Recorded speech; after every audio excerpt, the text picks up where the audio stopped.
Meat bicycle! Hello everybody, welcome back to another episode of Ultimate Easter Egg and Secrets Guide here in the Borderlands universe.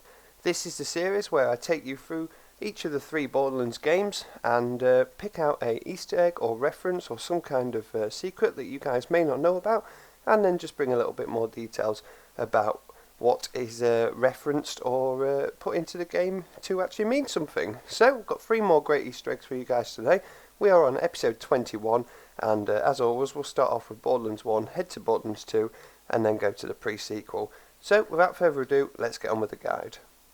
Okay, so when you first enter the Borderlands 1 menu, you will see this animation from Claptrap eventually in the background.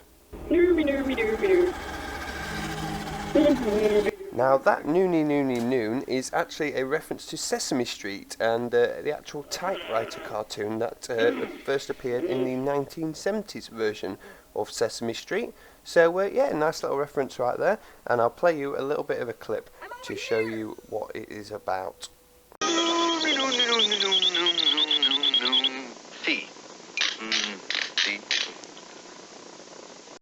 Okay, moving on to Borderlands 2 then, we are in DLC 4, this is where this can be found in Tiny Tina's Assault on Dragon's Keep.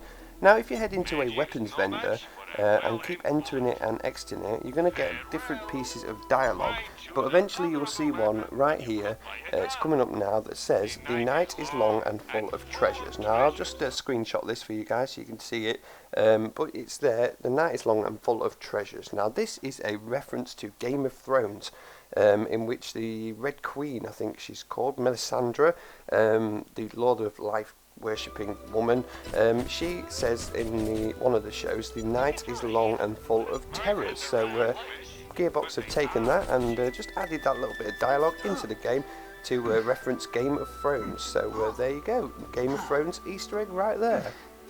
And finally we are back into the pre-sequel, kind of taking off a reference or an Easter egg of the last episode, in which I brought you the Steve Irwin Easter egg right here in Vrago Solitude. Now this kind of is 2 Easter eggs in one. It's not only a Steve Irwin Easter egg, but the actual mission you get, Guardian Hunter, will give you this monster trap grenade, and you're going to hunt down Guardians and then chuck this grenade at them and eventually capture them. So if you weaken one of these rafts enough and then chuck the ball at it, there you go, it will catch them. Now this is quite obvious, but just in case there's some people out there that don't know about it, this is a Pokeball, and it's a Pokemon reference where you go around, weaken certain Pokemon and then capture them with a Pokeball. In the pre-sequel you can go ahead and chuck your very own Pokeball at one of these rafts and capture them yourself. So yeah, there you go, a Pokemon reference right there as well. So there you go everybody, that is another Ultimate Easter Egg and Secret Guide episode wrapped up, 1 from each of the Borderlands games. That was Sesame Street from Borderlands 1, the typewriter and Claptrap in the loading screen. Game of Thrones came in at Borderlands 2, and little reference to the Red Queen, Melisandre, and one of her famous sayings.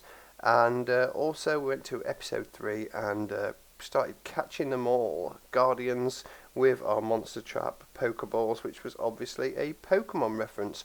Really hope you enjoyed all 3 of these Easter eggs today, plenty more to come as well. If there's any you want me to cover in future, be sure to drop it down in the comments below, and I will certainly look into it, and hopefully one of them 3 at least you didn't know about, let me know. And if you did know about them, then still, it's one of them things where we'll have to keep searching for more, and hopefully we'll find one that you do not know about soon. Anyway, thank you guys for watching, and I'll see you guys in the next one.